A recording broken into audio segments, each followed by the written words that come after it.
आशा की जोत मैथिली कार्यक्रम में हम अहाँके एक बेर आर स्वागत कर रहल छी। आशा करैत छी जे अहाँ सब खूब नीके सुखे होयब, मुदा अहाँक धियापुता सब सेहो खूब नीके सुखे होइता एहि बातक हम स्मरण करैत रहैत छी। मुदा एहि बातक लेल अहाँक धन्यवाद सेहो दऽ रहल छी कि अहाँ सब मैथिली कार्यक्रम सुनि कऽ हमरा एहिठाम पाती लिख रहल छी। एहिके लेल प्रभु परमेश्वर अहाँ सबके खूब आशीष दऽ रहल छथि। हम अहाँ से कहब ई काज करनाइ अहाँ सब बंद नहीं करब, हमरा एठाम पाती जरूर लिखैत रहब। किएक तऽ एहि बात से हमरा लोकनि बड़ आनंदित होइत छी आ पिता परमेश्वर सँ सेहो प्रार्थना करैत रहैत छी। आजुक दिन से हमरा लोकनि पवित्र पोथी के एकटा नव पोथी के अध्ययन आरंभ कर रहल छी, जे पंच ग्रंथ पोथी में सँ एकटा पोथी थिक। एहि पोथी के नाम थिक, एना कहियो एहि पोथी के नाम थिक हमरा लोकनि बाजि सकलहुँ हैं कि बाइबलक एकटा एहन पोथी जे पोथी के विषय में जाननाइ बड़ जरूरी अछि। एहि पोथी के नाम भेल निर्गमनक पोथी, अर्थात निर्गमनक नाम से एहि पोथी के हमरा लोकनि जानैत छी। हम बुझि रहल छी जे अहाँ एहि पोथी के नाम स्मरण राखब निर्गमन।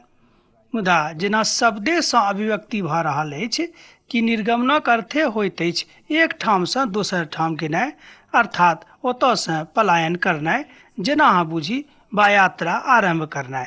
सब तरह के अर्थ बतायल गेल अछि। एहिसँ पहिने हमरा लोकनि एहि पोथी के आरंभ करी अध्ययन। अहाँ एकटा छोट प्रार्थना कऽ लै छी, तहन हमरा संगे आउ, अहूँ अपन मस्तक के झुकाऊ आ पिता परमेश्वर सँ आशीष मांगू।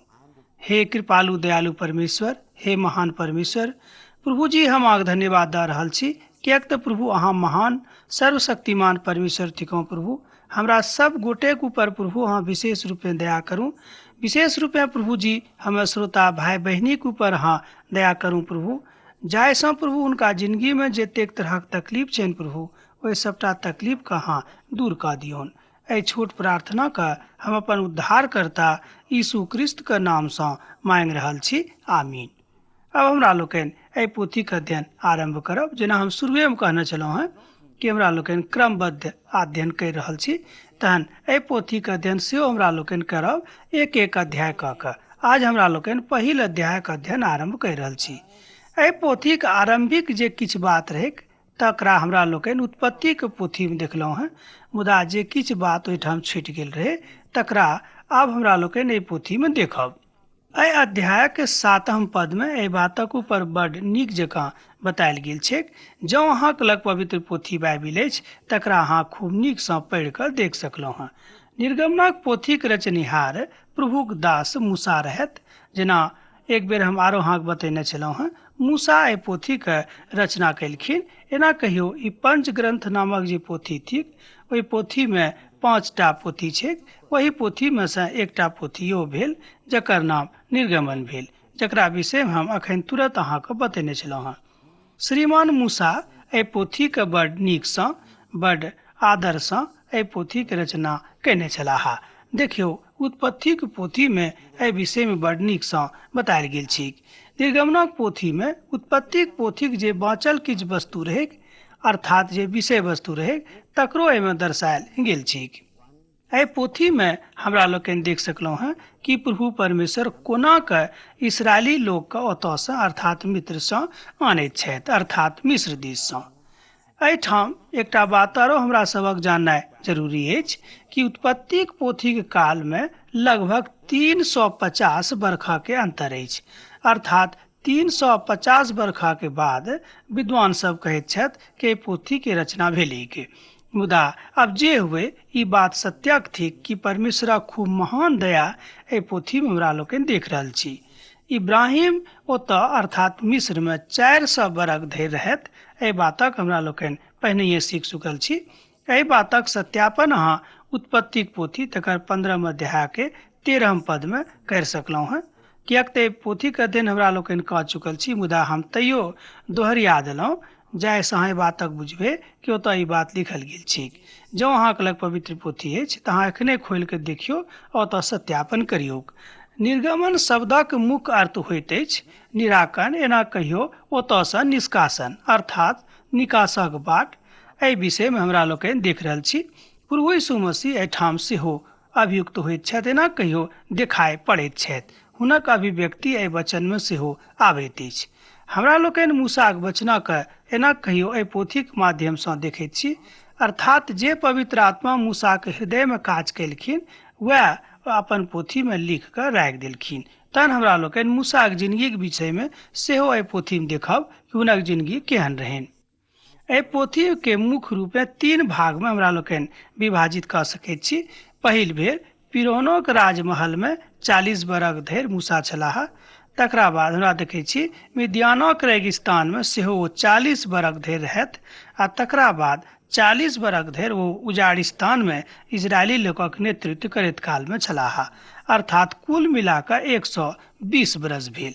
एना हमरा लोकनि हुनक जिंदगी के 3 भाग में बाँटि सकलहुँ हैं। एहि पोथी के मुख्य वचन 20 अध्याय के 2 पदक है। एना कहियो 20 अध्याय के 2 पदक कहल जा सकैत छै। अहूँ एहि पदक जँ पढ़ि ली तऽ खूब नीक रहत। कनि हमरा दिस ध्यान दियौ, एम्हर उम्हर नहि ताकू। देखियौ ओहि वचन में परमेश्वर की कहैत छथि। जँ अहाँक लग पवित्र पोथी अछि तऽ हमरा संगे अहूँ खोलि कऽ निर्गमनक पोथी तकर 20 अध्याय तकर 2 पदक देखियौक। हम अहाँक परमेश्वर यहोवा थिकौं हैं, जे अहाँक इसराइलक के मिस्रक दासत्व सँ एहिठाम छोड़ा कऽ लऽ आनने छी। एहि पदक आरो एक बेर कनि पढ़ियौ। हम अहाँक परमेश्वर यहोवा थिकौं हैं, जे अहाँक दासत्वक देश सँ अर्थात मिस्र सँ निकालि कऽ लऽ आनने छथि। देखियौ पिता परमेश्वर कतेक महान बात एहि पद में हमरा सब गोटे के बता रहल छीन। हमर मित्रवर, हमर भाई बहिन, हमरा लोकनि जिंदगी में रहैत काल में तरह तरहक दुख उठाबैत छी, तरह तरह के दासत्व में हमरा लोकनि रहैत छी, मुदा परमेश्वर नहीं चाहैत छथि कि हमरा लोकनि कोनो तरहक दासत्व में बनल रही।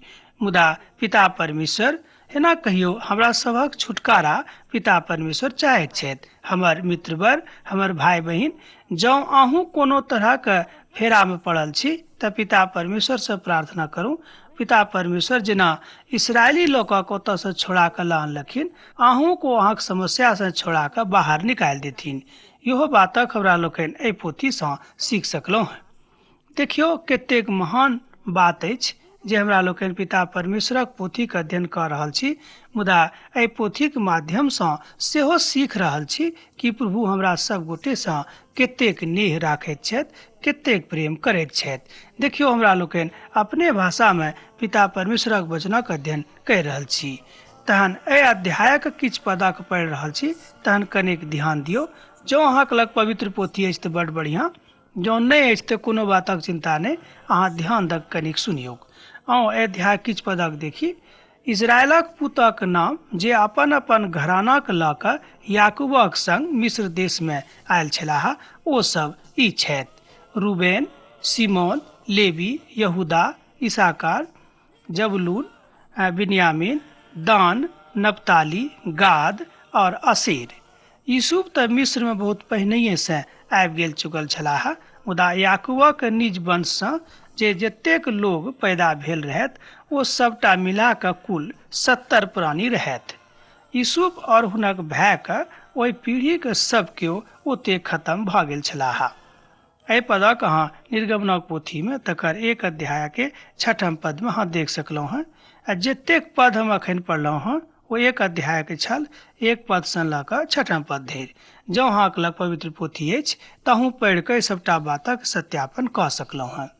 पद 7 में जे भविष्यवाणी कयल गेल छैक ओहि बातक एहिठाम पूर्ति होइत दिखाई पड़ैत अछि। एना कहियो ओहि बातक एहिठाम सत्यापन भऽ रहल अछि, तकर पूर्ति भऽ रहल अछि, तकर पूर्णता एहिठाम हमरा लोकनि देख रहल छी। इसराइलक संतान एना कहियो फलनाय आ फूलनाय आरंभ कऽ देलकैक, और ओ सब एतेक सामर्थी सेहो भऽ गेलाह। एहि बातक अहाँ 1 अध्याय के 7 पद में पढ़ि सकलहुँ हैं। आउ एक बेर आरो हम अहाँक लेल एहि पदक पढ़ैत छी। इसराइलक संतान फलनाय फूलनाय आरंभ कऽ देलकैक, और ओ सब बड़ सामर्थी सेहो बनि गेलाह। ई देख कऽ हुनका नीक नहि लागलनि, अर्थात मिस्रक राजा के। एकटा पद जे ठाम विचित्र बातक बता रहल अछि, ओहि पदक हम सेहो पढ़ि रहल छी। ओ पद थिक 8। मिस्र में एक नव राजा गद्दी पर बैसलाह जे यूसुफक नहि जानैत रहथि। देखियौ कतेक विचित्र बात छै कि नहि, किएक तऽ हमरा सब पहिनहियो पढ़ने छलहुँ हेँ कि मिस्र में यूसुफ एतेक नामी भऽ गेल छलाह कि हुनका सब केओ जानैत रहथिन। मुदा ई पद एहिठाम बता रहल अछि कि ओ राजा एहन रहथि जे यूसुफके नहि जानैत रहथिन। एकटा विचित्र बातक एहिठाम वर्णन कयल गेल छै। तैँ हमरा लोकनि एहि बातक बुझी जे एहन किएक भऽ गेल रहै। कतेक विद्वान सब कहैत छथि कि ओहि राजाके मनमे एना कहियो शैतान एहन काज केने रहथि जे ओ हुनका अर्थात यूसुफके बिसरा देने रहथि। किएक तऽ हुनका जीवनमे एहि तरहक काज भेनाइ बड्ड आवश्यक रहै। तैँ पिता परमेश्वर हुनक मनके सेहो शैतानक माध्यमसँ भरमा देने रहथिन। ई बात सेहो बतायल गेल छै। हमर मित्रवर, हमर भाई बहिन, अहाँ सब कतेक नीक बातक अध्ययन कर रहल छी। एहि बातक जँ अहाँ विचार करिकऽ देखबै तहने अहाँ एहि बातक बुझि सकलहुँ हँ। अनेरे जँ अहाँ सुनि कऽ राखि दैत छी तहन एहिसँ विशेष कोनो अहाँके फायदा नहि भऽ सकैत छै। देखियौ, पिता परमेश्वर कतेक नीक अवसर आजुक दिन अहाँ सभक लेल देने छथि जे हमरा लोकनि क्रमबद्ध अध्ययन कर रहल छी, अर्थात परमेश्वरक पोथीके। ओतऽ एना कहियो यूसुफक मरलाक बाद मिस्रमे केहन राजनीतिक परिवर्तन भऽ गेल रहनि ओहि देशमे कि लोक सब यूसुफके नहि जानैत रहथि। ई सुनि कऽ कनिक मन अजीब जकाँ हमरो लागैत अछि कि केहन लोक रहै ओतऽके जे एतेक नामी मनुख छलाह जे लोक सबके भलाइ करैत छलखिन, मुदा हुनका मरलाक बादे ओ सब एतेक जल्दी हुनका बिसरा देलखिन। हमर मित्रवर, एहिठाम एकटा बात हमरा लोकनि आर सीख सकलहुँ हँ। एहि संसारमे कतेक एहन लोक छथि जे हमरा सब गोटेके तुरंत बिसरा दै छथिन आ कहैत छथिन कि हमरा लोकनि की करब, कोना करब, की होयत। मुदा हमरा लोकनि आगाँ बढ़ैत जाइत छी। मान लियौ जिनकासँ काज रहैए तकरा लग हमरा लोकनि जाइ छी, हुनका हाथ गोड़ जोड़ै छी, मुदा काज निकललाक बादमे हुनका हमरा लोकनि नहि चिन्हैत छी। एहि तरहक लोक सेहो गाममे समाजमे रहैत छथि। हम सोचै छी आ एना कहियो पूर्ण विश्वासक साथ कहैत छी कि एहन लोकक कमी हमरो सभक समाजमे गाम पर नहि अछि। मुदा हमरा लोकनि एहि सभक दिस नहि देखब, मुदा जँ हमरा सब परमेश्वरक दिस देखब तऽ एहि सबटा बातक समाधान हमरा सभक जिंदगीमे भऽ सकैत छै। ओ अपन प्रजासँ कहलनि, देखियौ, इसराइली लोकनि हमरा सबसँ गिनती और सामर्थ्यमे बढ़ल जा रहल अछि। किएक तऽ पिता परमेश्वरक वाचा रहनि कि अहाँ सब फलैत फूलैत रहब, आगाँ बढ़ैत रहब। देखियौ, ई वचन एहिठाम पूरा भऽ रहल अछि। ई देख कऽ हुनका अर्थात ओतक राजाके फिरौनके नीक नहि लागलनि। तेँ हमरा लोकनि हुनका संगे बड्ड बुद्धिमानीक साथ वार्तालाप करी। एना नहि हुए कि जो सब बढ़ैत जायक आ जहन संग्रामक अवसर आबैक तो एहिठामसँ परा जायक। ई बात हमरा लोकनि निगम गमनक पोथीमे 1 अध्याय के 10 पदमे देख सकलहुँ हैं। अर्थात जे पोथीक हमरा लोकनि एखन अध्ययन कऽ रहल छी ओही पोथी के 1 अध्याय के 10 पदमे हमरा लोकनि ई बातक पढ़ि सकलहुँ हैं। ओहिठामक जे तत्कालीन राजा रहथि अर्थात एतेक चिंतित भऽ गेल रहथि कि इजरायली लोकनि बढ़ल जा रहल छथि, हुनक मन सेहो बढ़ल जा रहल छनि, अर्थात ओ सब तरहसँ सामर्थी भेल जा रहल छथि। एहि बातक चिंता हुनका भऽ गेल रहनि, अर्थात मिस्रक जे तत्कालीन राजा रहथि हुनका भऽ गेल रहनि। तैँ ओ हुनका ऊपर बेसी ध्यान देबाक कोशिश करलखिन आ अपन सब लोकके कहलखिन कि इजरायली लोकक ऊपर कनिक ध्यान राखियौ कि जे ओ सब की करैत छथि। तैँ ओ हुनका ऊपर बेगारी करबाक लेल नियुक्त कऽ देलखिन जे हुनका ऊपर भार दऽ दऽ कऽ हुनका दुख देबऽ करनि। आ तकरा बाद ओ फिरौनक लेल एना कहियो पितोम और रमासेस नामक भंडार वाला एना कहियो नगरी बनौलकैक। एहि बातक हमरा लोकनि 11 पदमे पढ़ि सकलहुँ हैं। जँ अहाँके लग पवित्र पोथी बाइबिल अछि ताहू हमरा संगे खोलि कऽ पढ़ि सकलहुँ हैं 1 अध्याय के 11 पद। तैँ ओ हुनका ऊपर जे बेगारी करऽ वाला नियुक्त कऽ देलखिन, जे हुनका ऊपर भार डालि डालि कऽ हुनका दुख देवल करनि। आ तकरा बाद ओ फिरौनक लेल पितोम और रमासेस नामक भंडार वाला का नगरी बनौलकैक। इसराइलक संतानक ऊपर एहि बातक लेल दबाव डालल गेलनि जे ओ सब बड्ड कठिन परिश्रम करथि आ सब ओही ठाम मिस्र में रहथि। एहि बातक चर्चा कयल गेलै जे ओ सब एहिठाम मिस्र से कतहु दोसर ठाम नहीं जेता हा। ई बात ओहि ठाम बतायल गेलै। देखियो एतेक कठिन तकलीफ हुनका सभक ओहिठाम देनाइ आरंभ कऽ देलखिन। एना तऽ शैतान एना कहियो हुनक धिया पुताक मन एम्हर उम्हर कऽ देने रहथिन। हमरो सभक मन शैतान कहियो कहियो एम्हर उम्हर कऽ दैत छथि। कहियो कहियो हमरो लोक एहन गलती करैत छी कि प्रार्थना करनाइए बिनु दिनक आरम्भ कऽ दैत छी। आ मान लियौ दिनमे कोनो खराब घटना भऽ गेल तऽ दोष हमरा सब पिता परमेश्वरक ऊपर लगाबै छियनि कि आजुक दिन पिता परमेश्वर हमरा अमुक बातक तकलीफ दऽ देलखिन। मुदा तकलीफ तऽ हमरा सब स्वयं मोल लऽ लै छी आ दोष हमरा सब पिता परमेश्वरक लगा दै छी। देखियो एहि तरहक मानसिकता मनुष्य जाति के छनि। भऽ सकैया हमरो हुए वा अहूँ हुए, मुदा एहि मानसिकता के हटाबे के बड आवश्यकता थिक। मान लियौ जँ एहि तरहक मनोदशा अहाँके अछि वा हमर अछि तऽ ई नीक नहि अछि। नहि दुनियाक नजरमे आ नहि पिता परमेश्वरक नजरमे ई बात नीक अछि। तहन हमरा लोकनि एहि बातक बुझि सकलहुँ हँ। एना कहियो लोकक तंग करनाइ एहि बातक मिस्री लोकनि इसराइली लोकक साथ कठोरतासँ सेवकाई करौलथि।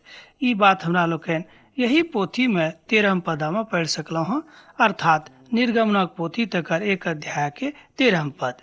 एहिके बादो मिस्री लोकनि इसराइली लोकक साथ कठोरतासँ सेवकाई करौलथि।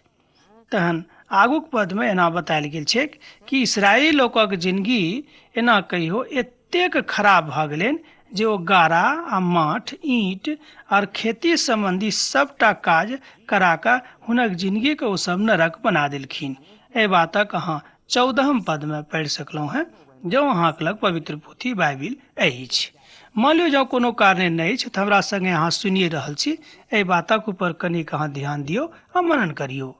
ओ सब इसराइली लोकक सेवा कराबैत एना कहियो नाको दम कऽ देलखिन। नाको दम कऽ देने रहन एना कहियो। तहन हमरा लोकनि नीकसँ बुझि सकलहुँ हँ।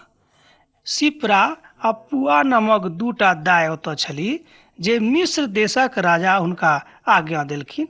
एहि बातक हमरा लोकनि 15 पदमे देख सकलहुँ हँ। मिस्री लोकनि इसराइली लोकक मात्र अपन दासेटा बुझैत रहथि, एहिसँ बेसी नहि बुझैत रहथिन। देखियौ एतेक खराब अवस्थामे ओतऽ इसराइली लोक छलाह। जेना हमरा लोकनि जानै छी इसराइली जे प्रजा छल ओ परमेश्वरक विशेष रीतिसँ चुनल प्रजा छलाह। एहिके बादो ओ सब कतेक दिन धरि एहन भऽ गेलखिन। पद 16 में एहि बातक ऊपर आज्ञा देवल गेल छै, जन अहाँ सब कोनो इब्रानी स्त्रीक बच्चा एना कहियो पैदा होइत कालमे पाथरक ऊपर बैसल देखू तऽ जँ हुनका बेटा हुअनि तऽ मारि देबनि आ जँ बेटी हुअनि तऽ हुनका अहाँ छोड़ि देबनि। देखियौ कतेक क्रूर ओ राजा छलखिन, अर्थात फिरौन। एहिठाम एहि बातसँ झलकैत अछि। एहि बातक अहाँ 16 पदमे पढ़ि सकलहुँ हँ। अहूँ एक बेर आरो पढ़ि दैत छी जँ अहाँ नहि सुनने होबै कोनो कारणे। जहन अहाँ सब कोनो इब्रानी स्त्री का बच्चा पैदा होइत कालमे पाथरक ऊपर बैसल देखू तऽ जँ हुनका बेटा हुअनि तऽ मारि देबनि आ जँ बेटी हुअनि तऽ छोड़ि देबनि। देखियौ कतेक क्रूर ओ राजा छलाह। एहि बातक हमरा लोकनि एहिठाम देख रहल छी। हमर मित्रवर, हमर भाई बहिन, एहि तरहक लोकक कमी एहि संसारमे नहि थिक, मुदा हमरा लोकनि एहि बातक खूब नीकसँ बुझि सकलहुँ हैं।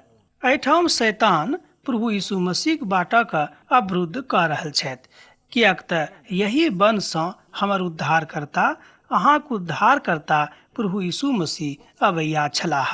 जेना हम पहिने कहने छलहुँ हैं कि प्रभु यीशु मसीहक अवतरण यही वनसँ अर्थात इसराइली वनसँ होबयवला रहनि। तैँ ओ शैतान हुनका जिंदगीमे अर्थात राजाके जिंदगीमे आबि कऽ काज कऽ देलखिन, जाहिसँ पिता परमेश्वरक जे बाट रहै तकरा ओ अवरुद्ध कऽ दैत।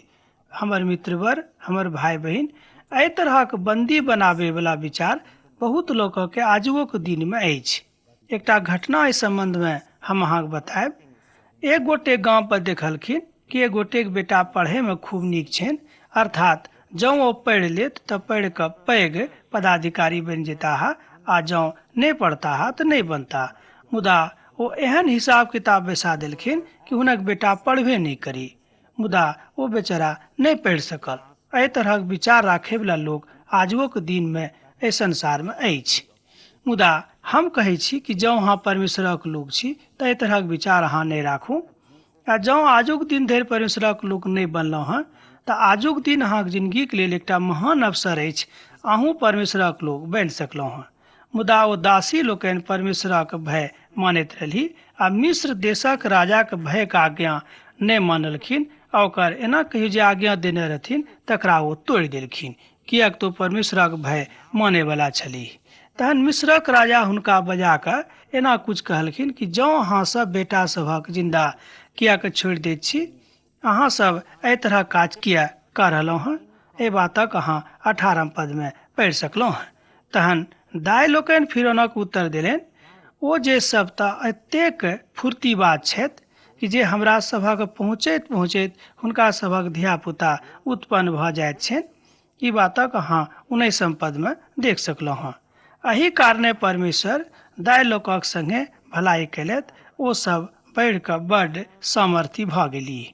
एहि तरह हमरा लोकनि 20 पद में देख सकलहुँ हँ। देखियौ हमर मित्रवर, हमर भाई बहिन, प्रभु परमेश्वर कतेक नीक काज अहाँक जिन्दगीसँ करैत छथि। ओ चाहैत छथि कि अहाँक प्रेम, अहाँक करुणा, अहाँक दया अहाँक धियापुताक ऊपर रहे। तहने पिता परमेश्वर अहाँक ऊपर करुणा करता है, अहाँक धियापुताक ऊपर करुणा करता है। मान लियो जँ हमरा सभक हृदय में केकरो मनुष्य जातिक प्रति आदर नहि अछि, प्यार नहि अछि, तऽ हम केतबो पैघ मनुष्य छी, केतबो पढ़ल लिखल छी, तेना कहियो हमरा जिंदगी में मनुखत्व नहि अछि। मनुखत्व जँ नहि रहल, जँ मान लियो हमरा लग आदमीय वाला काज नहि रहल, तऽ भऽ सकैत अछि कि हम हाड़ मांससँ आदमी होएब, देह काठीसँ हमरा लोकनि मनुख होएब, मुदा हृदयसँ हमरा लोकनि मनुख नहि छी। खाली हाड़ काठ भेटलासँ मनुख केओ नहि बनैत अछि। एहि दुआरे जे दाइ लोकनि हुनका भय आनैत रहथि, ओ सब हुनका सबके घर बसा देलखिन। एहि बातक हमरा लोकनि 21 पद में पढ़ि सकलहुँ हँ। तहन फिरौन अपन समस्त प्रजाके आज्ञा देलनि जे इब्रानी लोकक जते बेटा हुए ओहि सबके अहाँ नील नदी में डालि देबेक, आ जतेक बेटी हुए तकरा अहाँ जीवित छोड़ि देबेक। एहि बातक अहाँ 21 पद में पढ़ि सकलहुँ हँ। किएक तऽ हुनका एहि बातक डर भऽ गेल रहनि कि जँ इसराइली लोक मजबूत भऽ जेता है, किएक तऽ हुनक संख्या खूब बढ़ल जा रहल छनि, तऽ ओ सब हमरा सभक ऊपर राज करनाइ आरंभ कऽ देत, मुदा हमरा सभक देश ओ सब छीन लेत। एहि बातक एहि तरह प्रज्ञा बतायल गेल छैक। हमर मित्रवर, हमर भाई बहिन, एहि तरहक मनसा, एहि तरहक डर कहियो परमेश्वरक लोक अपना हृदय में नहि रखबाक चाही। मान लियो जहन प्रभु परमेश्वर हमरा सभक संग छथि तऽ हमरा सभक डेराके कोनो बात नहि अछि, किएक तऽ प्रभु हमरा सभक संग रहैत छथि। अब तऽ अहाँसँ विदा होयके काल भऽ रहल अछि। एहिके बादो जँ अहाँक मोन में कोनो तरहक शंका वा प्रश्न अछि तऽ हमरा एहिठाम पाती लिखब, हमरा सब अहाँके लेल प्रार्थना करैत रहब। प्रभु यीशु मसीहक प्रेम अहाँक जिंदगी में सदैव बनल रहे। आमीन।